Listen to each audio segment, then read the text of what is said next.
साबूदाना खिचड़ी का blood glucose impact क्या होता है? क्या साबूदाना खिचड़ी को फास्टिंग करते वक्त खाना चाहिए? And last but not least, sabudana khichdi के ब्लड ग्लूकोज इम्पैक्ट को हम कैसे कम कर सकते हैं?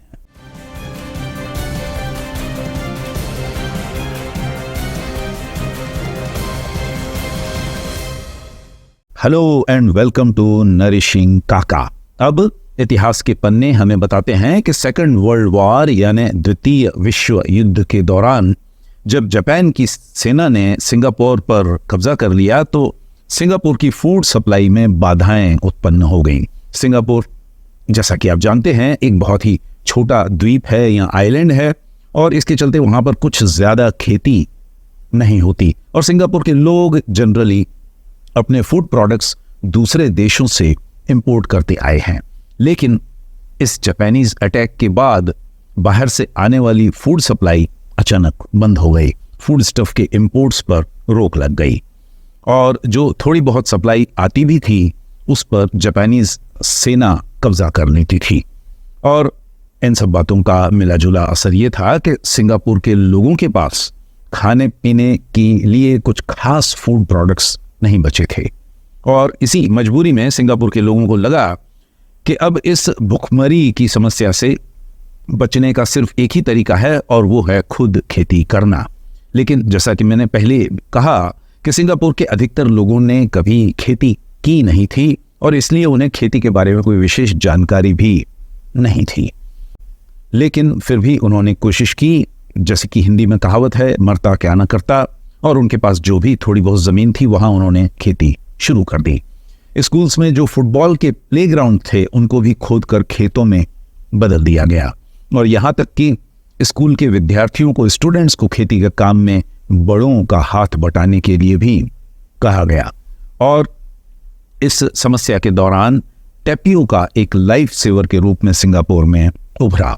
सिंगापुर के लोगों ने टेपियोका की खेती करनी शुरू की और वो इसलिए क्योंकि इसकी खेती करना काफ़ी आसान होता था। एक बार जब इसके प्लांट को लगा देते थे तो ज़मीन के नीचे उसकी जड़ें फैलती रहती थी और हर 2-3 महीने में उनसे एक फसल सिंगापुर के लोगों को हासिल हो जाती थी।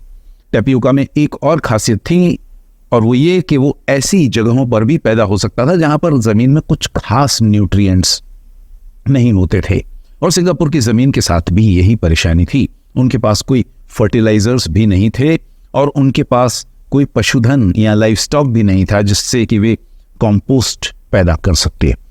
तो इसलिए उन्होंने टेपियोका की खेती बड़े पैमाने पर करनी शुरू की, जो कि उन्हें काफ़ी रास भी आई और उसके चलते टेपियोका की वजह से सिंगापुर के लोगों को भुखमरी का सामना नहीं करना पड़ा, उनकी जान बच गई। उन्हें कुछ न कुछ कार्बोहाइड्रेट्स इस एक फूड प्रोडक्ट की वजह से लगातार हासिल होते रहे। इस घटना के पहले भी टेपियोका दुनिया के एक अन्य कोने में लोगों की जान बचा चुका है और इंसिडेंटली वो कॉर्नर है हमारे अपने देश की सदर्न स्टेट केरला में। सन 1885 के आसपास कहा जाता है कि ट्रावनकोर किंगडम में एक भयानक फेमाइन या दुर्भिक्ष या अकाल आया था और उसके चलते वहां भी खाने पीने की चीजों की कमी हो गई थी और उस वक्त वहां के राजा राम वर्मा कुछ नए तरीके आजमाने की कोशिश कर रहे थे और उनका ख्याल था कि हम कुछ नए तरीके के क्रॉप्स पैदा करके इस मुसीबत से शायद छुटकारा पा सके। संयोग से वहां के महाराजा उन राम वर्मा जी के छोटे भाई एक बॉटेनिस्ट थे। उन्होंने पता लगाया कि यदि हम यहाँ पर केरला में टेपियोका की खेती करें तो उससे इस दुर्भिक्ष का सामना किया जा सकता है। तो उन्होंने उन प्लांट्स को इंपोर्ट किया और अपनी जनता को, अपने लोगों को उसे उगाने के लिए कहा। उन्होंने न सिर्फ उसे उगाने के लिए प्रेरित किया बल्कि उन्होंने लोगों को टेपियोका को खाने और उसकी अलग अलग तरह की रेसिपीज बनाने के लिए भी प्रेरित किया और ऐसा कहा जाता है कि उनके इन एफर्ट्स की वजह से केरला के लोग उस अकाल, उस दुष्काल, उस फेमाइन का सामना कर पाए। तब से टेपियोका न सिर्फ केरला के फूड कल्चर का एक अभिन्न अंग बन चुका है बल्कि आज उसे पूरे देश में भी खाया जाता है। हमारे देश में टेपियोका का जो सबसे कॉमन उपयोग है वो है साबूदाने की मैन्युफैक्चरिंग में। साबूदाने को टेपियोका पर्ल्स भी कहा जाता है और इस साबूदाने का उपयोग कई रेसिपीज में किया जाता है और इन सब रेसिपीज में जो सबसे मशहूर, जो सबसे फेमस रेसिपी है, उसका नाम आपने सुना ही होगा, वो है साबूदाना खिचड़ी। साबूदाना खिचड़ी बेसिकली साबूदाने, आलू और रोस्टेड पीनट्स को मिलाकर बनाई जाती है। कई लोग इसका फराली डिश या उपवास के दिनों में खाई जाने वाली डिश के रूप में भी इस्तेमाल करते रहे हैं। और क्योंकि ये महाराष्ट्र में बहुत ही पॉपुलर है, बहुत ही फेमस डिश है, तो इसलिए रिसेंटली मैंने इसे खाकर इसके द्वारा मेरे ब्लड ग्लूकोज इम्पैक्ट को जानने और समझने की कोशिश की। और उस दिन मैंने साबूदाना खिचड़ी की एक सर्विंग सुबह 11:33 पर खानी शुरू की।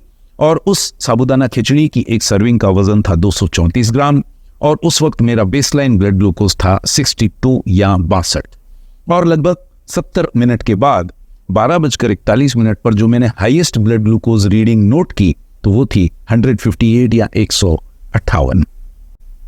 अब ये काफ़ी हाई रीडिंग थी, लेकिन सच तो ये है कि मुझे इसे देखकर कोई हैरानी या परेशानी भी नहीं हुई, क्योंकि जैसा कि हम जानते हैं इस डिश में कार्बोहाइड्रेट्स के अलावा और कुछ भी नहीं होता। 100 ग्राम टैपियोका आपको 88 ग्राम कार्बोहाइड्रेट्स प्रदान करता है। और nutritiondata.org की एक स्टडी के अनुसार यदि आप 100 ग्राम टैपियोका पल्स खाते हैं तो उनसे आपको 358 कैलोरीज प्राप्त होती हैं और उनमें से 357 कैलोरीज सिर्फ कार्बोहाइड्रेट्स की ही होती हैं। साबूदाने की खिचड़ी में जो दूसरा इंग्रेडिएंट होता है वो होता है पोटैटो या आलू, जो कि अपने स्टार्च के लिए विख्यात है, फेमस है, और वो भी कार्बोहाइड्रेट्स का ही एक रूप होता है। तो कुल मिलाकर मुझे इस तरह के जंप से कोई विशेष आश्चर्य नहीं हुआ।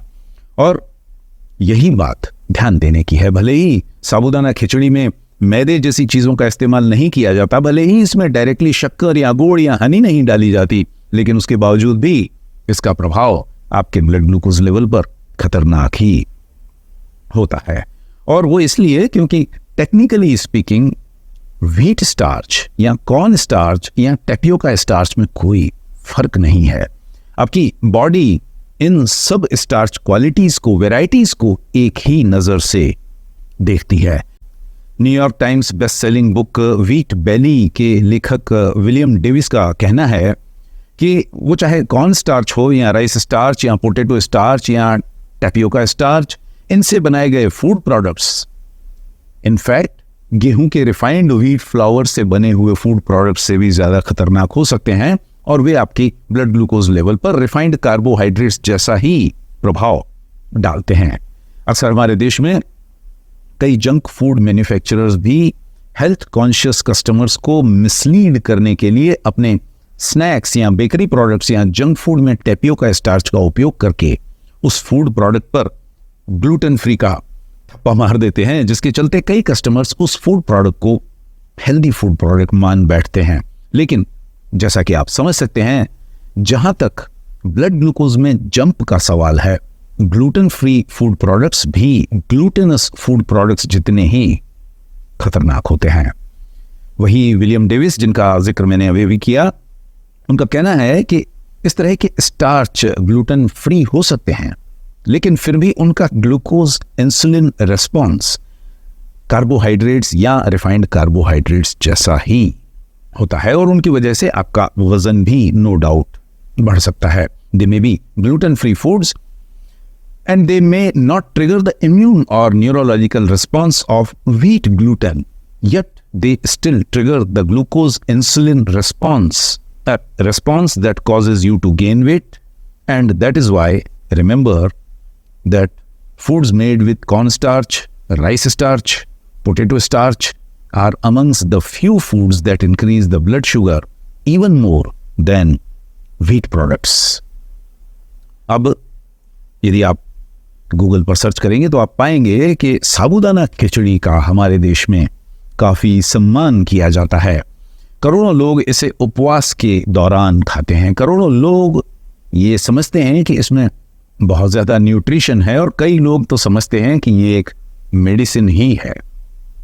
और इंटरनेट पे हज़ारों वेबसाइट्स भी लोगों को इसी डायरेक्शन में मिसलीड करती रहती हैं। कई वेबसाइट्स क्लेम करती हैं कि साबूदाना क्विक एनर्जी रिलीज करता है। कई वेबसाइट्स का कहना है कि उपवास वाले दिन जब आपको बहुत सारी एनर्जी की ज़रूरत होती है तो साबूदाना जैसी चीज खाना बेहतर है, जिससे कि आपको, उनका कहना है, जिससे कि आपको जल्दी ही एनर्जी मिल जाए। अब जैसा कि आप समझ सकते हैं कि इस तरह के लॉजिक में कोई तथ्य नहीं है, ये कोरी बकवास है। जैसा कि मैं पहले भी इस चैनल पर कई अन्य वीडियोस में एक्सप्लेन कर चुका हूं कि उपवास करते वक्त आपको ना तो क्विक एनर्जी की जरूरत होती है और ना ही स्लो एनर्जी की। इनफैक्ट उपवास वाले दिन आपको किसी भी एक्सटर्नल एनर्जी की जरूरत होती ही नहीं है। दरअसल जिस दिन आप उपवास करते हैं तो उस दिन आपका लक्ष्य ही होता है अपनी बॉडी को एक्सटर्नल एनर्जी न देना, अपनी बॉडी को भोजन न देना। और जब आप अपनी बॉडी को भोजन नहीं देते तभी आपकी बॉडी अन्य एनर्जी सोर्सेस को तलाश करना शुरू करती है, और इसी वजह से आपको फास्टिंग के बेनिफिट्स मिलते हैं, जिसकी वजह से आपके बदन पर फैली हुई चर्बी कम होती है, जिससे आपका वजन कम होता है और जिससे आपकी बॉडी का शेप सुधरता है। दूसरे शब्दों में, यदि कोई व्यक्ति उपवास करता है और उस दिन वो साबूदाना खिचड़ी या साबूदाने की बनी हुई कोई अन्य रेसिपी खाता है, तो उसे ये साफ साफ समझ लेना चाहिए कि उपवास, इस तरह का उपवास करने से फास्टिंग के कोई हेल्थ बेनिफिट्स, कोई मेडिकल बेनिफिट्स, कोई वेट लॉस बेनिफिट्स उसे नहीं मिलेंगे। इसके साथ ही साथ उसे व्रत रखने के कोई भी मानसिक, आध्यात्मिक या आत्मिक फायदे भी नहीं मिलेंगे। इस तरह का उपवास रखकर वो व्यक्ति सिर्फ इंस्टाग्राम पर अपने दोस्तों को इम्प्रेस कर सकता है कि मैंने उपवास रखा, लेकिन जैसा कि आप जानते हैं, दिखावट के लिए किया गया कोई भी काम कभी भी आपकी जिंदगी को सही मायनों में इम्प्रूव नहीं कर सकता।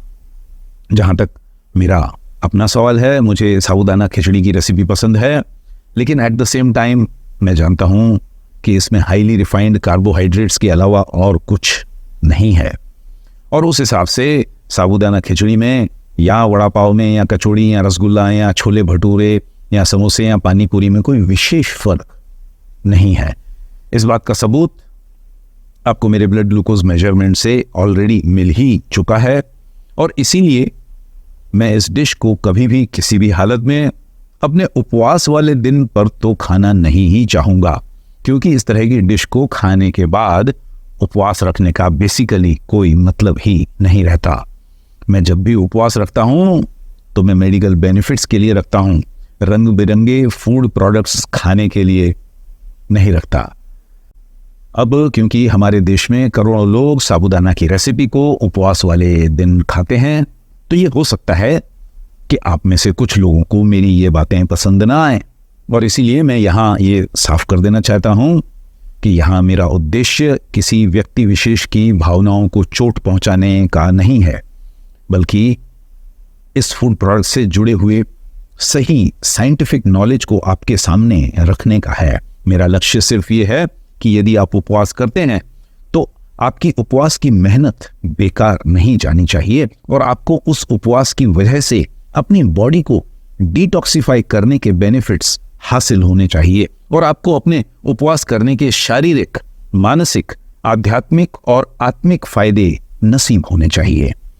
और इसीलिए यदि आप साबूदाने के ब्लड ग्लूकोज इम्पैक्ट को देखने समझने के बावजूद भी साबूदाना खिचड़ी या साबूदाने से बनी कोई डिश खाना ही चाहते हैं, तो उस हालत में उसे खाते वक्त आप मेरी ग्लूकोज क्लियरिंग टूल किट का इस्तेमाल कर सकते हैं। इस टूल किट में ब्लड ग्लूकोज इम्पैक्ट को कम करने के 3 तरीके हैं। पहला तरीका है कि साबूदाना खिचड़ी खाने से पहले 1 कप फ्लैक्सीड टी या 1 गिलास पानी में 1 टेबल स्पून सीलियम हस्क मिलाकर पी लें, और उसके बाद में साबूदाना खिचड़ी या साबूदाना डिश खाएं। ऐसा करने से फ्लैक्सीड या सीलियम हस्क में पाए जाने वाला फाइबर साबूदाना खिचड़ी के ब्लड ग्लूकोज इम्पैक्ट को कुछ हद तक कम कर देगा। दूसरा तरीका है, साबूदाना खिचड़ी खाने से 5-10-15 मिनट पहले 1 टेबल स्पून या 2 table spoon Apple cider vinegar 1 गिलास पानी में मिलाकर स्ट्रॉ की सहायता से पी लें, और उसके बाद में साबूदाना खिचड़ी को खाएं। ब्लड ग्लूकोज इम्पैक्ट को कम करने का तीसरा तरीका है, साबूदाना खिचड़ी को खाने के तुरंत बाद आप आधा घंटा पैदल चलें, और यदि आपके पास उतना समय नहीं है तो कम से कम 15-20 मिनट पैदल चलें। इस तरह से पैदल चलने से या कोई अन्य सिमिलर एक्सरसाइज करने से आपकी मसल्स में होने वाली मूवमेंट से ग्लूकोज मॉलिक्यूल्स का कंसंट्रेशन आपके ब्लड स्ट्रीम में कुछ हद तक कम हो जाएगा। और जैसा कि मैं अक्सर कहता हूं कि यहां पर एक बात ध्यान देना जरूरी है, और वो ये कि इस ग्लूकोज क्लियरिंग टूल किट के प्रयोग करने से आपके ब्लड ग्लूकोज में आने वाला उछाल या जंप तो कुछ हद तक रेस्ट्रिक्ट हो जाएगा, आपके कंट्रोल में आ जाएगा, नो डाउट अबाउट इट। लेकिन उस साबूदाना खिचड़ी में जो एक्स्ट्रा कैलोरीज हैं उनकी मार आपके शरीर को सहनी ही पड़ेगी। और इसीलिए मैं इस तरह के फूड प्रोडक्ट्स को अपनी डेली लाइफ में अवॉइड करने की कोशिश करता हूं। कभी कभार टेस्ट के लिए ज़रूर खा लेता हूं, 2-4-6 महीने में किसी सोशल प्रेशर के चलते। ये बात सही है कि टेपियोका ने सिंगापुरियन लोगों की और हमारे अपने देश में हमारे अपने केरला के लोगों की जान बचाने में महत्वपूर्ण योगदान दिया। लेकिन हमें याद रखना चाहिए कि वो ज़माना फूड शॉर्टेजेस का था, फेमाइन्स का था, दुर्भिक्ष काल का था, जबकि आज हम ओबेसिटी और टाइप 2 डायबिटीज़ और कार्डियोवैस्कुलर डिसीजेस की बढ़ती हुई समस्या से दो चार हैं। और इसलिए हमें इस तरह की डिशेस खाने पर कुछ कंट्रोल करने की ज़रूरत है। यही कुछ सावधानियां मैं भी अपने जीवन में लेता हूं, अपनी डेली लाइफ में लेता हूं, और इन्हीं कुछ छोटी छोटी सावधानियों की वजह से मेरी ब्लड ग्लूकोज लेवल्स, मेरे ब्लड प्रेशर मार्कर्स, मेरे ट्राइग्लिसराइड्स, मेरा एलडीएल कोलेस्टेरॉल और एचडीएल कोलेस्टेरॉल और मेरा वज़न, ये सब एक स्टेबल जोन या एक सेफ जोन में बने रहते हैं। और जैसा कि मैं अक्सर कहता हूं कि यदि मुझे जैसा एक साधारण व्यक्ति ये सब कर सकता है तो ऐसी कोई वजह नहीं है कि आप ऐसा क्यों नहीं कर सकते। ज़रूरत है तो इस तरह के रिफाइंड कार्बोहाइड्रेट्स को अपनी डेली डाइट से दूर रखने की, और फिर ग्लूकोज क्लियरिंग टूल किट्स के फायदों को आजमाने की।